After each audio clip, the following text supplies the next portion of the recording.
नमस्कार दोस्तों, एक बार फिर स्वागत है आप सभी का आपके अपने YouTube चैनल पर। दोस्तों, जैसा कि आप सभी जानते हैं कि उत्तर प्रदेश में लेखपाल भर्ती परीक्षा आने वाली है, जिसके संबंध में हमने ग्रामीण परिवेश का वीडियो पहला पार्ट आप सभी को दिखाया था और उसमें हम 35 से अधिक प्रश्नों की बात किए थे। आज हम पार्ट 2 में जो है भारत में कृषि एवं महत्वपूर्ण क्रांतियों के बारे में बात करेंगे। जैसा कि आप सभी जानते हैं कि जो ग्रामीण परिवेश सब्जेक्ट है उसमें जो है कृषि और ग्रामीण विकास कार्यक्रम जितने भी चलाए जाते हैं वो सारी चीजें सम्मिलित हैं। तो आज जो है हम ग्रामीण परिवेश में जो है बात करेंगे भारत में कृषि एवं कुछ महत्वपूर्ण क्रांतियां। तो चलिए शुरू करते हैं, जिसमें पहला प्रश्न जो है इंपॉर्टेंट है, पूछा जाता है भारत में प्रथम कृषि विश्वविद्यालय। तो भारत में जो प्रथम कृषि विश्वविद्यालय जो है वो पंतनगर कृषि विश्वविद्यालय है, या फिर इसको हम केवल पंतनगर भी कहते हैं। तो भारत में प्रथम कृषि विश्वविद्यालय पंतनगर कृषि विश्वविद्यालय या फिर केवल पंतनगर है। और इसकी स्थापना कब हुई थी? तो इसकी स्थापना जो है नवंबर 1960 में हुई थी। कब हुई थी? नवंबर 1960 में। इससे आपके कई प्रकार के प्रश्न पूछे जा सकते हैं। जैसा कि हमने कहा था कि 40 या 50 प्रश्न भी आपके इस वीडियो में भी सम्मिलित हो सकते हैं। प्रश्न का तरीका कुछ अलग हो सकता है, जैसा कि आपको दिख रहा होगा टॉपिक भले ही कुछ कम, लेकिन प्रश्न का तरीका जो है वो सेम ही रहेगा। जैसा कहा गया कि भारत में प्रथम कृषि विश्वविद्यालय कौन सा है, तो आपका उत्तर होगा पंतनगर कृषि विश्वविद्यालय। आपके यहाँ ऑप्शन में पंतनगर भी हो सकता है। ये कहा गया कि भारत में प्रथम कृषि विश्वविद्यालय की स्थापना कब हुई थी? तो भारत में प्रथम कृषि विश्वविद्यालय की स्थापना नवंबर 1960 में हुई थी। ये भी प्रश्न पूछा जा सकता है, भारत में प्रथम कृषि विश्वविद्यालय किस राज्य में है? तो वो जो है उत्तराखंड में है। तो इस तरह से जो है बहुत सारे प्रश्न यहाँ से पूछे जा सकते हैं जो इम्पोर्टेंट है। अब चलिए बात करते हैं कुछ महत्वपूर्ण क्रांतियां, जिन पे हमारी पहली क्रांति है हरित क्रांति। हरित क्रांति, जिनको हम इंग्लिश में कहते हैं ग्रीन रेवोल्यूशन, ये किससे संबंधित है? ये गेहूं के उत्पादन से संबंधित है। सबसे सर्वाधिक गेहूं का उत्पादन हुआ था, उसी समय जो है ग्रीन रेवोल्यूशन आया था। तो देखिए ग्रीन रेवोल्यूशन कब आया था? तो 1968 में माना जाता है ग्रीन रेवोल्यूशन। अब ग्रीन रेवोल्यूशन का नाम किसने दिया था? तो ग्रीन रेवोल्यूशन का जो नाम दिया था वो सर विलियम गॉड थे, जो अमेरिका के साइंटिस्ट थे। इन्होंने जो है ग्रीन रेवोल्यूशन का नाम दिया था। सर्वाधिक गेहूं का उत्पादन जब भारत में हुआ तो ग्रीन रेवोल्यूशन का जो नाम है वो दिया विलियम गॉड, जो अमेरिकी साइंटिस्ट थे। इन्होंने कहा कि भारत में जो है ग्रीन रेवोल्यूशन आया है 1968 में। अब अगर बात करें कि भारत में हरित क्रांति का श्रेय किसको जाता है, तो जो भारत में हरित क्रांति का श्रेय जाता है वो एमएस स्वामीनाथन को जाता है। किसको जाता है? एमएस स्वामीनाथन को जाता है। और अगर विश्व में हरित क्रांति का श्रेय की बात करें तो विश्व में हरित क्रांति का श्रेय जो है वो नॉर्मन बोरलॉग को जाता है। तो आपको समझ में आया होगा कि हरित क्रांति जो है वो गेहूं के उत्पादन के से संबंधित है। सर्वाधिक गेहूं का उत्पादन भारत में जब हुआ था तो जो है सर विलियम गॉड अमेरिकी साइंटिस्ट थे, उन्होंने बताया, ये 1968 की बात है, तब उन्होंने बताया कि भारत में जो है ग्रीन रेवोल्यूशन आया है। और इसका जो भारत में जो हरित क्रांति जब आई थी तो उसका श्रेय किसको जाता है? एमएस स्वामीनाथन को जाता है। और विश्व में हरित क्रांति का श्रेय जो है वो नॉर्मन बोरलॉग को जाता है। तो इसके बाद एक प्रश्न और पूछा जा सकता है आपको कि ग्रीन रेवोल्यूशन में तो सर्वाधिक जो है गेहूं के उत्पादन से ही संबंधित है। अगर गेहूं के बाद की बात करें तो उसमें उसके अलावा कौन सा उत्पादन सर्वाधिक था? तो गेहूं के बाद जो है पैडी यानी कि धान का उत्पादन भी सर्वाधिक हुआ था। तो गेहूं के बाद अगर बात की जाए, गेहूं के बाद कौन सा अनाज था जिसका सर्वाधिक उत्पादन हुआ था? तो वो था आपका धान। और अगर बात करें कि सर्वाधिक उत्पादन की, तो वो गेहूं से ही उत्पादन हुआ था, जिसके बाद उसके सर्वाधिक उत्पादन के बाद ही ग्रीन रेवोल्यूशन का नाम दिया गया था। तो ये थे कुछ प्रश्न जो ग्रीन रेवोल्यूशन से इंपॉर्टेंट थे। ये प्रश्न आपसे पूछे जा सकते हैं, आपके एग्जाम में आ सकते हैं कि हरित क्रांति यानी ग्रीन रेवोल्यूशन कब आई? 1968 में। इसका नाम किसने दिया था? ग्रीन रेवोल्यूशन नाम किसने दिया? तो विलियम गॉड ने दिया। अब ग्रीन रेवोल्यूशन नाम देने वाले जो साइंटिस्ट थे वो कहाँ से संबंधित थे? तो वो अमेरिका से संबंधित थे। भारत में हरित क्रांति का श्रेय किसको जाता है? तो वो एमएस स्वामीनाथन को जाता है। विश्व में हरित क्रांति का श्रेय किसको जाता है? तो वो नॉर्मन बोरलॉग को जाता है। और अगर बात की जाए कि हरित क्रांति में गेहूं के उत्पादन के बाद दूसरे नंबर पे कौन सा बीज था जिसका उत्पादन सर्वाधिक हुआ था, तो वो था धान। तो अब उसके बाद प्रश्न आता है कि अंतरराष्ट्रीय गेहूं अनुसंधान संस्थान कहाँ स्थित है। चूंकि गेहूं से ही संबंधित हमारी हरित क्रांति थी, तो अब इससे प्रश्न पूछा जा रहा है कि अंतरराष्ट्रीय गेहूं अनुसंधान संस्थान कहाँ स्थित है। तो आप अंतरराष्ट्रीय चूंकि बात कर रहा है, तो अंतरराष्ट्रीय गेहूं अनुसंधान संस्थान जो है वो आपका कहाँ है, मैक्सिको सिटी। ठीक है, तो आपका जो ऑप्शन मिलेगा वो मिलेगा मैक्सिको। तो अंतरराष्ट्रीय गेहूं अनुसंधान संस्थान जो है वो कहां पर है, मैक्सिको में है। तो ये था हरित क्रांति से संबंधित कुछ महत्वपूर्ण प्रश्न जो आपके एग्जाम में पूछे जा सकते हैं, और यकीन मानिए हो सकता है इससे अगर प्रश्न आएगा तो पक्का इससे अधिक कहीं और से पूछा नहीं जाएगा। चलिए आगे बढ़ते हैं। अगली क्रांति जो है हमारी वो है श्वेत क्रांति। अब श्वेत क्रांति यानी कि इसको हम बोलेंगे व्हाइट रेवोल्यूशन। ठीक है, अब ये जो है श्वेत क्रांति जो है ये किससे संबंधित है, तो ये जो है दुग्ध उत्पादन से संबंधित है। श्वेत क्रांति जो है वो किससे संबंधित है, दुग्ध उत्पादन से, यानी दूध के उत्पादन सर्वाधिक जब हो रहा था तभी जो है हमारे देश में जब दूध का उत्पादन होने लगा तो जो है हमारी जो क्रांति हुई यानी जो रेवोल्यूशन हुआ उसका नाम दिया गया श्वेत क्रांति यानी व्हाइट रेवोल्यूशन।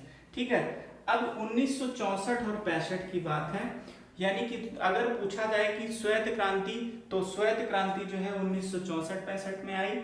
अब इसी समय जो है एक सघन पशु विकास कार्यक्रम चलाया जा रहा था, तभी श्वेत क्रांति आई। तो आपसे प्रश्न पूछा जा सकता है कि श्वेत क्रांति किससे संबंधित है, तो सिंपल सा सवाल है, श्वेत क्रांति दुग्ध उत्पादन से संबंधित है। श्वेत क्रांति का वर्ष क्या था, 1964-65। एक प्रश्न और पूछा जा सकता है कि सघन पशु विकास कार्यक्रम जो है किस क्रांति से संबंधित है, तो वो श्वेत क्रांति से संबंधित है। और सघन पशु विकास कार्यक्रम किस वर्ष चलाया गया था, तो ये भी आपका प्रश्न है, 1964 और 65 में चलाया गया था। अब आइए देखते हैं कि श्वेत क्रांति में आगे क्या है। तो इस श्वेत क्रांति के बाद जब 1964 और 65 में सघन पशु विकास कार्यक्रम चलाया गया, उसके बाद जो है एक और कार्यक्रम हुआ जिसका नाम था ऑपरेशन फ्लड। बहुत ही महत्वपूर्ण है ऑपरेशन फ्लड। ऑपरेशन फ्लड जो है वो कब चलाया गया, 1970 में चलाया गया।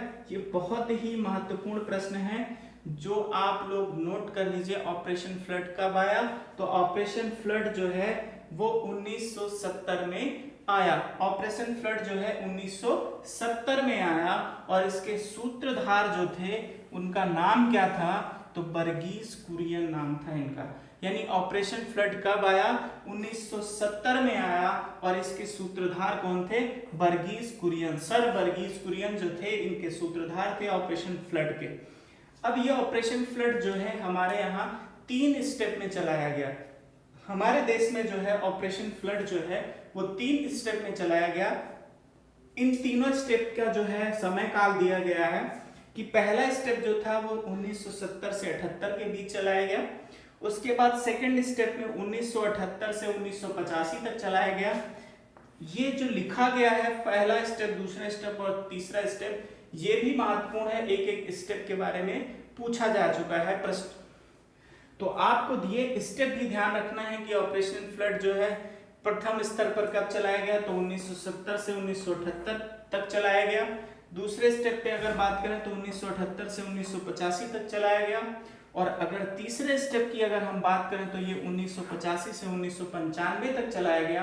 तो इस तरह से ये भी ध्यान रखना जरूरी है कि ऑपरेशन फ्लड 1970 में और उसके सूत्रधार वर्गीस कुरियन थे और ये 3 स्टेप में चलाया गया, 1970 से 1978 तक और 1978 से 1985 तक और 1985 से 1995 तक। और फिर इसका रिजल्ट क्या आया, जब हमारे यहाँ ऑपरेशन फ्लड चलाया गया 3 स्टेप में, तो इसका रिजल्ट ये आया कि भारत जो है सर्वाधिक दुग्ध उत्पादक देश बन गया। भारत जो है सर्वाधिक दुग्ध उत्पादक देश बन गया। यानी कि हमारे यहाँ जब श्वेत क्रांति आई 1964-65 में सघन पशु विकास कार्यक्रम चलाया गया। उसके बाद ऑपरेशन फ्लड आया। ये 3 स्टेप में चलाया गया और उसका रिजल्ट ये रहा कि भारत जो है दुनिया में सर्वाधिक दूध पैदा करने वाला देश बन गया। तो भारत जो है सर्वाधिक दूध उत्पादक देश बना और दूसरे नंबर पे जो है वो यूएसए। तो ये प्रश्न पूछा जा सकता है कि विश्व में सर्वाधिक दुग्ध उत्पादक देश कौन सा है, तो वो कोई नहीं, अपना देश भारत है। और दूसरे नंबर पे दुग्ध उत्पादन में कौन सा देश है, तो वो है आपका यूएसए।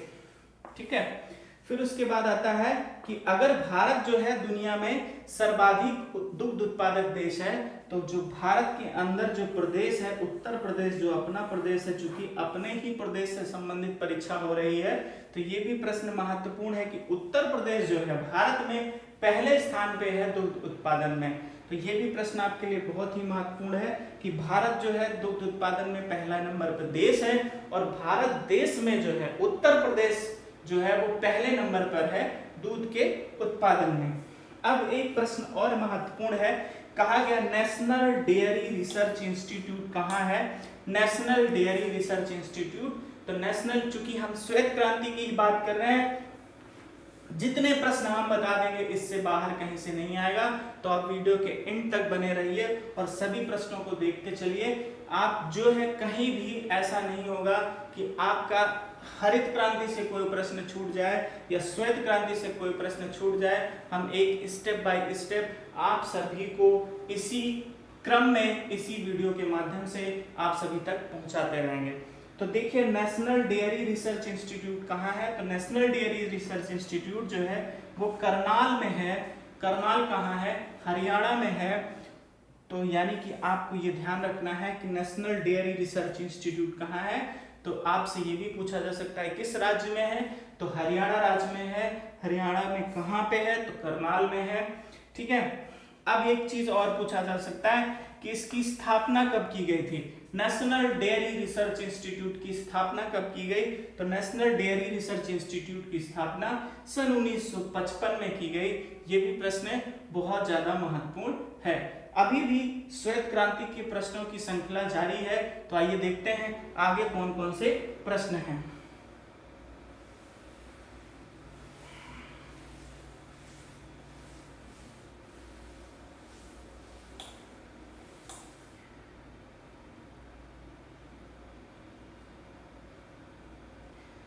अब एक प्रश्न बनता है, चूंकि श्वेत क्रांति से है तो दूध उत्पादन की बात करेंगे। तो देश का पहला रोबोटिक डेयरी प्लांट, देश का पहला रोबोटिक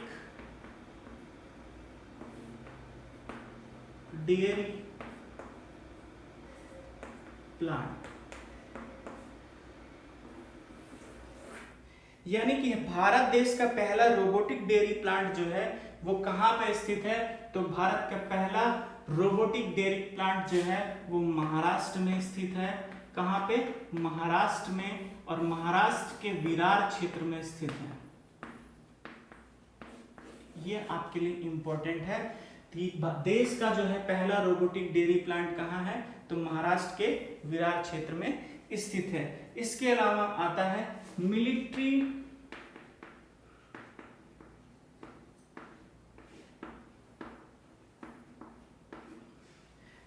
डेयरी फार्म। तो मिलिट्री डेयरी फार्म की बात करें तो ये कहाँ है, तो ये जो है इसकी स्थापना जो है 1889 में की गई और ये कहां पर है, तो ये इलाहाबाद में।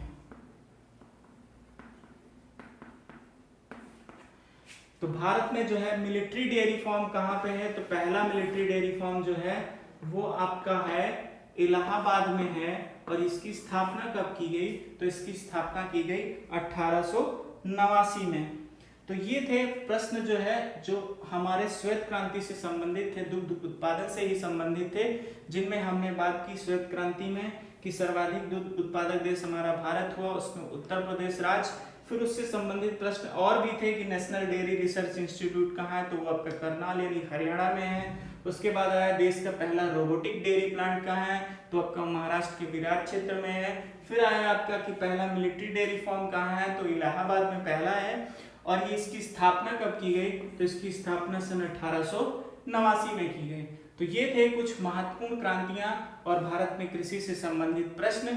अगले वीडियो में भी हम फिर अभी भी कंटिन्यू रहेंगे भारत की महत्वपूर्ण क्रांतियों से संबंधित प्रश्न जो है और भारत से कृषि से संबंधित प्रश्न जो है वो अगले वीडियो में हम फिर आपको लेकर हाजिर होंगे।